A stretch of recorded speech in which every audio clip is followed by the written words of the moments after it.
तो परमात्मा में अनंत सुख है, शांति है। आगे कहा ओम सवितुर, ओम सवितुर। हे प्रभु, आप सवितु अर्थात सकल जगत की उत्पत्ति करता है। आपने ही प्रकाश करने हारे सूर्य, चंद्र, तारे, ग्रह, नक्षत्रों का निर्माण किया है। आपने ही हमारे शरीरों का निर्माण किया है। आपने ही जड़ चेतन जगत का निर्माण किया है। तो परमात्मा कैसा है? सवितु है, सबको उत्पन्न करने वाला है। जिस तरह हलवाई के बिना मिठाई नहीं बन सकती, ध्यान देना, हलवाई के बिना मिठाई नहीं बन सकती, टेलर के बिना कपड़े नहीं सिल सकते, कारीगर के बिना मकान नहीं बन सकता, मिस्त्री के बिना उपकरण नहीं बन सकते। वैसे ही बिना परमेश्वर के इस सृष्टि की रचना नहीं हो सकती। बिना परमात्मा की व्यवस्था के, बिना परमात्मा की रचना के इस सृष्टि का निर्माण नहीं हो सकता, क्योंकि सृष्टि जड़ है। ये हमारे शरीर माँ के गर्भ में परमात्मा ने बनाया। माँ के गर्भ में माँ ने हमारे शरीर को नहीं बनाया।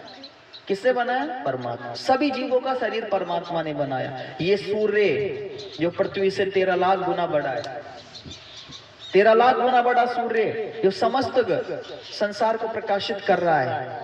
ये चंद्रमा, ये तारे, ये ग्रह, ये नक्षत्र, ये पृथ्वी, ये जितना भी संसार में सब कुछ है, इसको ईश्वर ने ही बनाया। इसलिए परमात्मा कैसा है? सवितु। अगले कहा ओम वरेण्यम, बोलो ओम वरेण्यम। ओम है परमपिता परमेश्वर, आप कैसे हो? वर्ण, वरेण्यम है। हम आपका क्या करते हैं? वर्ण करते हैं। वर्ण अर्थात चयन करते हैं, स्वीकार करते हैं। हम आपके ओम नाम को अपनी आत्मा में, अपनी बुद्धि में धारण करते हैं। तो जो उपासक ईश्वर को अपनी आत्मा में, अपनी बुद्धि में हर समय धारण करेगा, तो ईश्वर क्या करता है? उसके भीतर सद्बुद्धि देता, आत्मिक बल देता, आत्मिक ज्ञान देता है, शांति देता है, संतोष देता है। मन के भीतर जो चंचलता है वो कम होती जाती है। मन के भीतर जो विकार है, जो दुर्गुण है, वो धीरे धीरे कम होते जाते हैं। तो जब व्यक्ति ईश्वर को स्वीकार कर लेता है, उसको अपनी आत्मा में धारण कर लेता है, तो उसको क्या प्राप्त होता है? तो शास्त्रों में कहा है, उसके सारे अविद्या, अस्मिता, राग, द्वेष, अभिनिवेश आदि जो पंच कलेश है, वो क्या हो जाते हैं? समाप्त हो जाते हैं। तो ईश्वर कैसा? वरेण्यम, उसका वर्ण करते हैं। जब परमात्मा को अपनी आत्मा में वर्ण स्वीकार, चयन करते हैं, तो उससे क्या होता है? आत्मिक बल बढ़ता है, मन में संतोष रहती है, शांति रहती है। और आगे कहा ओम, ओम भर्गो, बोलो ओम भर्गो। हे ईश्वर, आप भर गए। भर्ग अर्थात आप कलेशों को भस्म करने वाले हैं। हमारे जीवन में जो 5 कलेश है, अविद्या, बोलो अविद्या, राग, द्वेष, अभिनिवेश, अस्मिता, ये 5 कलेश कहते हैं शास्त्रों में। और ये जो 5 कलेश होते हैं, ये हमारे मन में रहते हैं, और ये 5 कलेश हमें हर समय दुख देते रहते हैं। अविद्या के कारण व्यक्ति जीवन से लेकर मृत्यु तक सदा दुखी रहता है। अविद्या किसको कहते हैं? उल्टे ज्ञान को, विपरीत ज्ञान को। और विद्या किसको कहते हैं? सही ज्ञान को। गलत ज्ञान को अविद्या कहते हैं, और सही ज्ञान को विद्या कहते हैं। तो जड़, जो वस्तु जैसी है उसको वैसे ही मानना विद्या है, और उस वस्तु को दूसरी मानना अविद्या है। जैसे ये हमारा शरीर है, तो मैं आपसे पूछता हूँ, शरीर जड़ है या चेतन? शरीर कैसा है बच्चों? जड़ या चेतन? जड़ है या चेतन? चेतन। देखिए, चेतन उसको कहते हैं जिसमें क्या हो? इच्छा हो।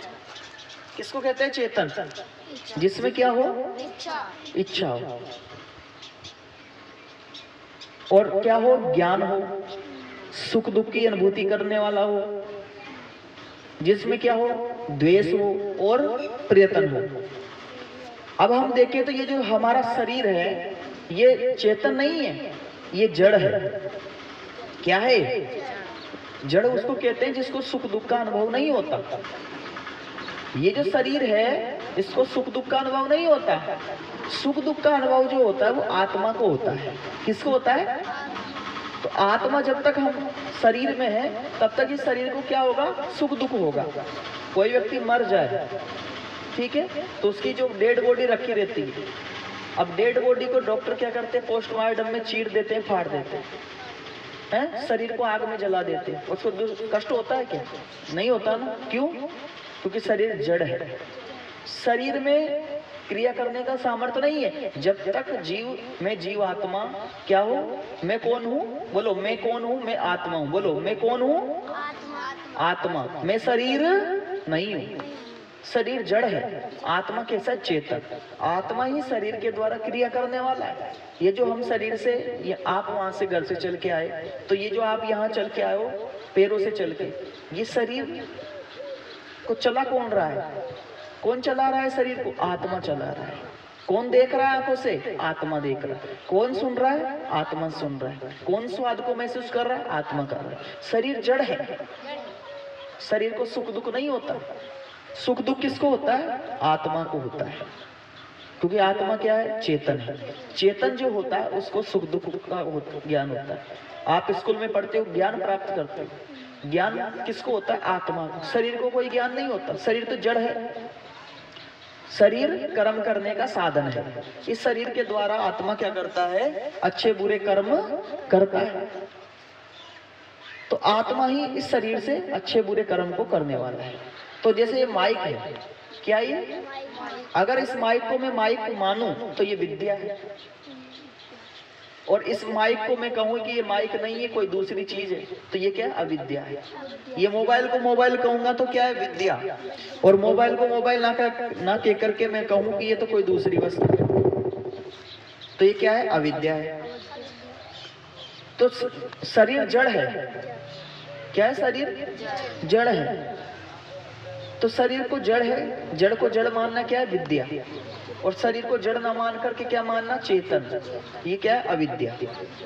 अब जब शरीर को लोग चेतन मान लेते हैं तो क्या करते हैं, शरीर के ही सुख में, इंद्रियों के सुख में ही वो रात दिन लगा रहते हैं, क्योंकि उनको आत्मा को नहीं जानते। वो किसको जानते, शरीर। अब शरीर की जो इंद्रियों का जो सुख है उसको प्राप्त करने में लगे रहते हैं, क्योंकि वो आत्मा को नहीं जानते। तो अविद्या क्या है, उल्टा ज्ञान, और विद्या क्या है, सही ज्ञान। सही ज्ञान को क्या कहते हैं, विद्या, और उल्टा ज्ञान को क्या कहते हैं, अविद्या। तो विद्या और अविद्या को हमें जानना है। और कब जानोगे, जब हम कुछ डेली, प्रतिदिन कुछ ना कुछ स्वाध्याय करेंगे, तब हमें इसका ज्ञान प्राप्त होता है। इसलिए ईश्वर कैसा है, भर गए। वो हमारे अविद्या, राग, द्वेष, अभिनिवेश और अस्मिता। राग कहते हैं अटैचमेंट को, आसक्ति को। किसको कहते हैं, आसक्ति को। संसार की वस्तुओं में जो आसक्ति है, लगाव है, अटैचमेंट है, वो क्या है, राग है। राग, आपको कोई वस्तु अच्छी लगती है, आपने उसमें सुख देख लिया, जिस वस्तु में आपने सुख देखा उसमें आपको क्या हो गया, राग हो गया। ठीक है, आपने मिठाई खाई, अच्छी लगी, उसका स्वाद अच्छा लगा, उसका संस्कार क्या कहाँ बन गया, मन में बन गया। अब आपको वो जो राग है, आप उस वस्तु को दोबारा खाने की प्रयास करोगे। राग जब हो जाता है राग जब किसी वस्तु में हो जाता है तो हमको वो वस्तु क्या अच्छी लगने लगती है। राग के कारण वस्तु हमें कैसी लगती है, अच्छी। तो जिस वस्तु में भी हमें सुख दिखाई देता है, उधर कर सुख दिखाई देता है, जिस वस्तु में भी, उसमें क्या हो जाता है, राग हो जाता है। राग यानी लगाव, अटैचमेंट। आपने टीवी देखी, टीवी में आपको क्या हो गया, अगर टीवी में सुख देख लिया आपने, तो आपको क्या होगा, टीवी में राग हो गया, आसक्ति होगी। फिर आप टीवी के बिना नहीं रह पाओगे। मोबाइल में आसक्ति हो गई, राग हो गया, फिर मोबाइल आपको चाहिए। अगर मोबाइल नहीं मिला तो फिर आप गुस्सा होगा, क्रोध होगा, और वो क्रोध क्या करेगा, आपके विवेक को नष्ट कर देगा, बुद्धि को खराब नष्ट कर देगा। अविद्या, राग, द्वेष। द्वेष कहते हैं जेलसी को। आत्मा का स्वभाव है कि जहां उसको सुख दिखाई देता है उसमें राग होता है, और जहां दुख दिखाई देता है उसमें द्वेष होता है। तो जैसे बिजली का करंट तार है, आपने एक बार हाथ लगाया, पता चल गया कि इसमें करंट है, फिर आप दोबारा छुओगे क्या उसको, नहीं, क्योंकि आपको उससे क्या हो गया, द्वेष हो गया। क्या हो गया? द्वेष हो गया, जेलिसी हो गई। जिस भी वस्तु से आपको दुख प्राप्त होता है आप उसकी तरफ नहीं जाओगे। जाओगे क्या जहां दुख हो? आत्मा उसी काम को करता है जहां उसको सुख दिखाई देता है, जहां जिस भी चीज से उसको दुख मिल रहा है। किसी व्यक्ति ने आपको मार दिया 1-2 बार, आपको उस व्यक्ति से क्या हो गया? द्वेष हो गया, द्वेष हो गया। अब आप उस व्यक्ति के पास दोबारा नहीं जाओगे, क्योंकि आपको उससे क्या हो गया? द्वेष हो गया, जेलिसी हो गई, नफरत हो गई। तो जिस वस्तु से आपको द्वेष हो जाता है आप उस व्यक्ति के पास भी दोबारा नहीं जाते। तो अविद्या, राग, द्वेष, अस्मिता। अस्मिता कहते हैं बुद्धि और आत्मा को एक समझ लेना। क्या समझ लेना? एक। दोनों को अलग अलग नहीं समझ के एक ही समझ लेना। जबकि बुद्धि अलग है, आत्मा अलग है। लेकिन अविद्या के कारण व्यक्ति क्या समझता है कि मैं जो काम कर रहा हूं कौन कर रही है? बुद्धि कर रही है। लेकिन बुद्धि के पीछे जो शक्ति काम करती है वो आत्मा है।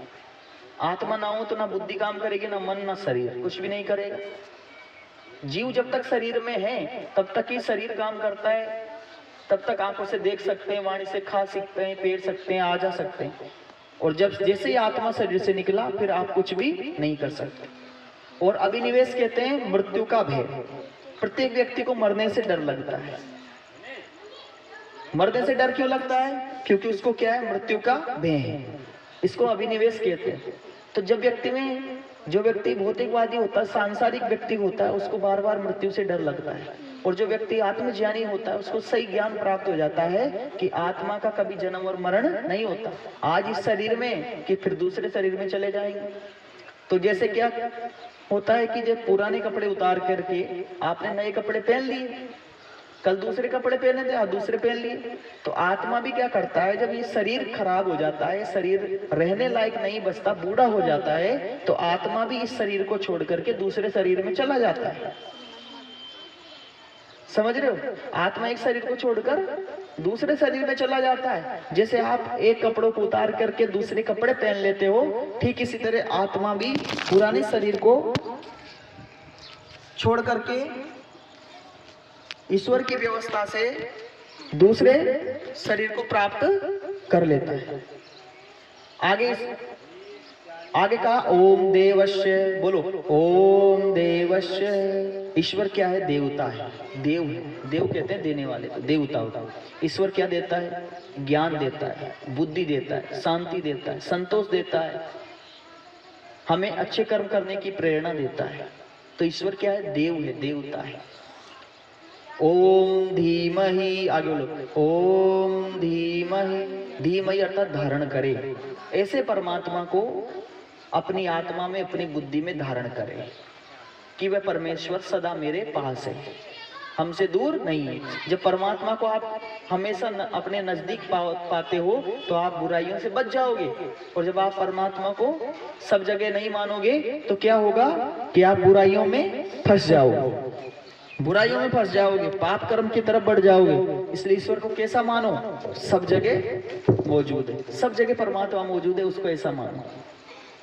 फिर कहा धियो यो न प्रचोदयात्। बोलो धियो यो न प्रचोदयात्। हे परमपिता परमेश्वर, धियो अर्थात बुद्धियों को, यो यानी जो, न यानी हमारी, प्रचोदयात् यानी प्रेरित करे। वह परमपिता परमेश्वर हमारी बुद्धियों को अच्छे सुमार्ग में प्रेरित करे।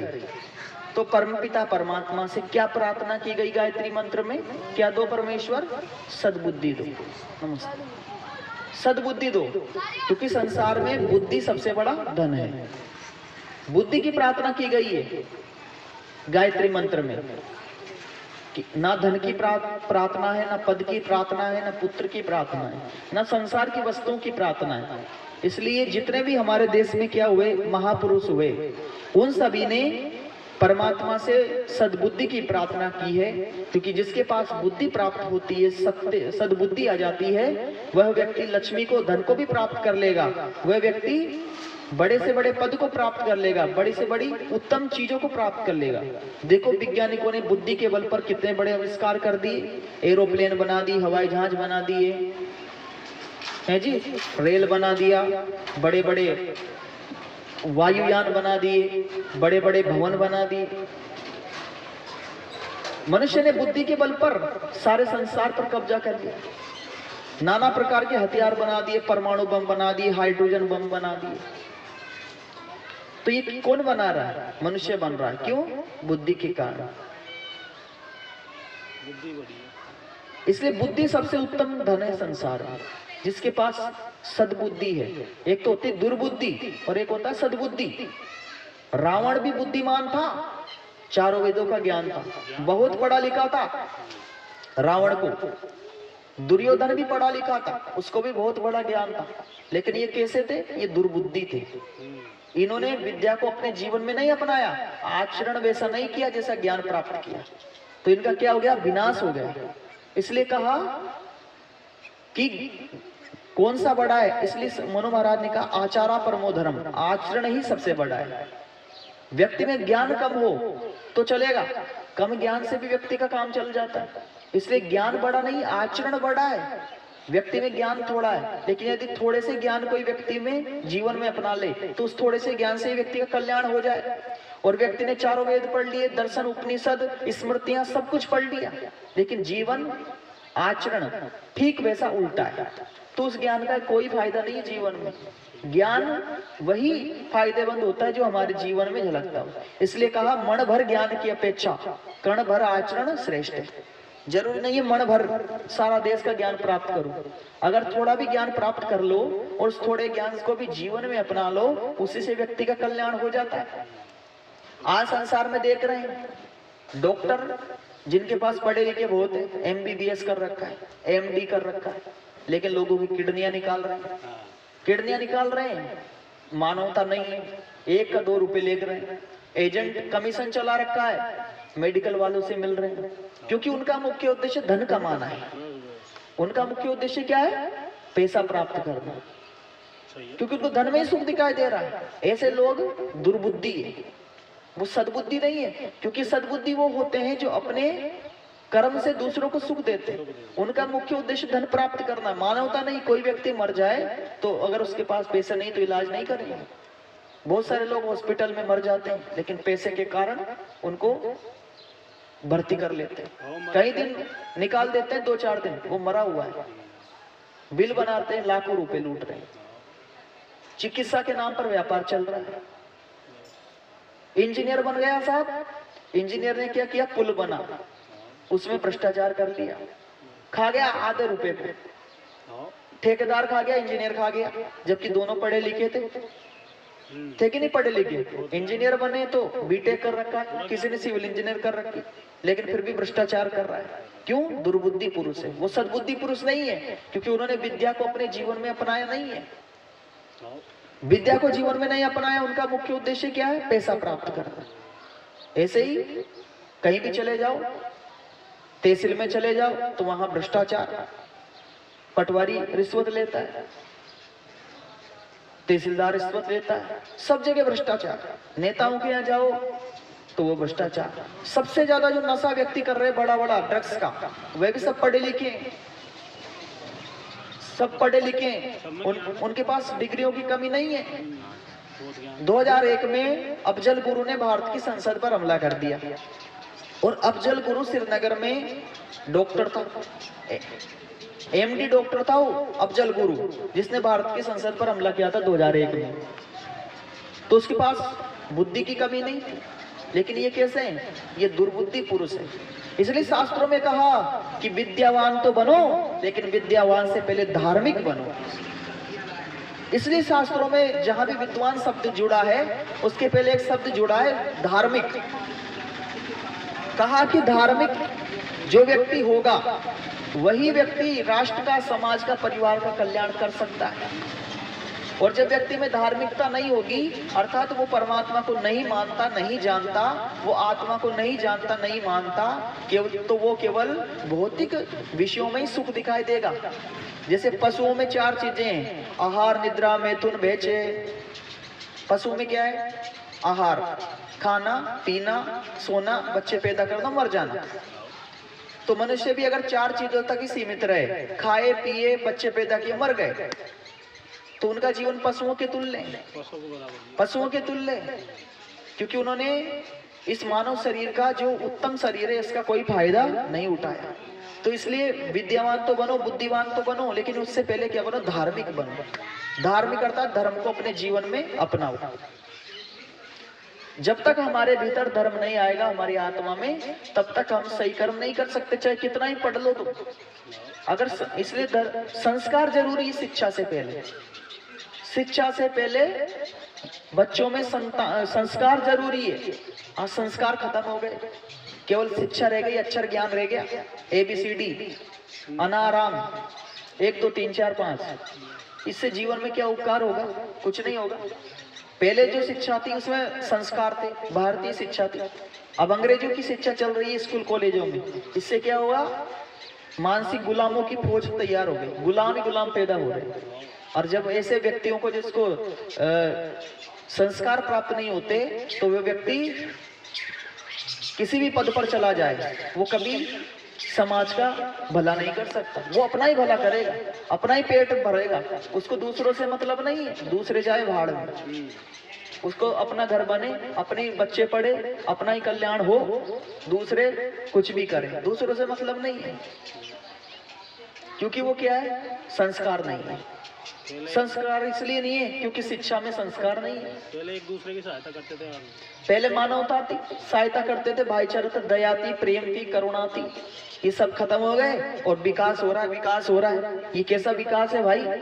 पहले लोग कम चीजों में ज्यादा सुखी थे, आज जितनी ज्यादा चीजें हो गई उतनी ज्यादा दुखी है। क्योंकि पहले के लोग संतोषी थे, तपते, सत्यवादी लोग थे, धर्म का आचरण करते थे, उनके करनी और कथनी में अंतर नहीं था, जो कहते थे वही करते थे। आज व्यक्ति के करनी कथनी में यहाँ कुछ कह जाए, घर पे जाकर कुछ कह दे, और वहां जाए तो फिर दूसरी जगह कुछ कह दे। वाणी में एक रूपता नहीं है, संतोष जीवन में है ही नहीं। जितना धन आ रहा है, जितना अनाज आ रहा है, जितना वस्तुएं आ रही, उतना ही उसके भीतर इच्छाएं बढ़ती जा रही। जैसे अग्नि में घी डालती है तो अग्नि बढ़ती है, ऐसे ही जितना इच्छाओं की पूर्ति व्यक्ति करता जाता है, वो इच्छाएं बढ़ती जाती, घटती नहीं है, घटती नहीं है इच्छाएं। व्यक्ति मर जाएगा पर वो इच्छा खत्म नहीं होगी, इच्छा बढ़ती जाती है। इसलिए शास्त्रों में कहा कि व्यक्ति को क्या होना चाहिए? धार्मिक होना जरूरी है। धार्मिक अगर होगा तो ही राष्ट्र का, समाज का वो कल्याण कर सकता है। आज धार्मिकता शिक्षा से हटा दी गई है, इसलिए समाज आज विपरीत दिशा में जा रहा है। माता पिता में भी संस्कार कमी रहे, उनका भी ध्यान धन कमाने में ही ज्यादा है, और संतान को पता ही नहीं है, क्योंकि संतान अच्छी तब बनती, बनाना पड़ता है। पशु पक्षी अपने बच्चे अपने समान से ही जन्मते हैं, और बिना बनाए मनुष्य के बच्चे कभी मनुष्य नहीं बनते हैं। मनुष्य को अपनी संतान को बनाना पड़ता है, तब बनता है। मनुष्य का निर्माण करना बहुत बड़ी बात है। मनुष्य कैसे बनते हैं, कैसे मनुष्य अपने संतानों को, उत्तम विद्यार्थियों को उत्तम बना सकता है, इसकी चर्चा रात में करेंगे, शाम को 7 बजे रात में करेंगे। अभी कम ही है लोग, इसलिए अभी समय भी होने वाला है। इसलिए सभी ये जो हम कार्यक्रम कर रहे हैं, इसका मुख्य उद्देश्य ये कि लोगों में जागरूकता आए। अगर हमारे कारण एक भी व्यक्ति के जीवन में परिवर्तन आता है तो उसी से हमारा एक कार्यक्रम सफल है। हम पैसों के लिए कोई काम नहीं करते, हम जो भी काम करते हैं जागरूकता, समाज के सुधार के लिए काम करते हैं। हमारी किसी से, बहुत सारे लोग होते हैं, बड़े बड़े पांडाल लगते हैं, लाखों रुपए लूट के ले जाते हैं, ज्ञान 2 अक्षर का नहीं आया, कोई सुधार व्यक्ति के जीवन में नहीं आता। केवल मीठी मीठी बातें करते हैं, व्यक्ति को सुनने में अच्छी लगती है, ताली बजाते हैं, नाचते हैं, कूदते हैं और भोजन करके चले जाते हैं। रामा रामा हरे हरे और हलवा खाओ पड़े पड़े, वही काम कर रहे हैं। यही काम, रामा रामा हरे हरे हलवा खाओ पड़े पड़े, बस यही भक्ति हो रही है। उनको भक्ति का अर्थ ही नहीं पता, भक्ति का अर्थ ही नहीं पता उनको। तो वो तो उन्होंने के अपने मत विचार है, अपने संप्रदाय के विचार है, जनता का दिल खुश कर दे बस। उससे समाज को क्या उपकार हुआ? एक गांव वालों ने 8 लाख इकट्ठा किया, सुनिए, 8 लाख इकट्ठा किया, 8-10 लाख, और उस 8-10 लाख को इकट्ठा किया सत्संग के नाम पर। सत्संग में कुछ प्राप्त नहीं हुआ, 5-6 लाख भोजन में खर्च कर दिए, खाकर चले गए लोग, ज्ञान 2 धेली का प्राप्त नहीं हुआ। तो जब सत्संग कर रहे हो तो सत्संग का मुख्य उद्देश्य आत्मा का भोजन होता है, क्योंकि भोजन तो अपन बचपन से ही कर रहे हैं, पेट अभी तक नहीं भरा, भूख हमेशा बनी रहती है। आज 2 रोटी खाई, फिर शाम को खानी, शाम को खाई, फिर सुबह खाई, फिर सुबह खाई, फिर शाम को खाई। तो भूख तो क्या कभी मिटती नहीं, भूख कभी खत्म नहीं होती। इसलिए कहा कि वो जो भोजन है जो हम करते हैं वो शरीर का भोजन है, वो आत्मा का भोजन नहीं है। आत्मा का भोजन तो परमात्मा है, सत्संग है, सही ज्ञान है, स्वाध्याय है। सत्संग, स्वाध्याय, साधना, ईश्वर का जो ज्ञान प्राप्त करता है वो आत्मा का भोजन है।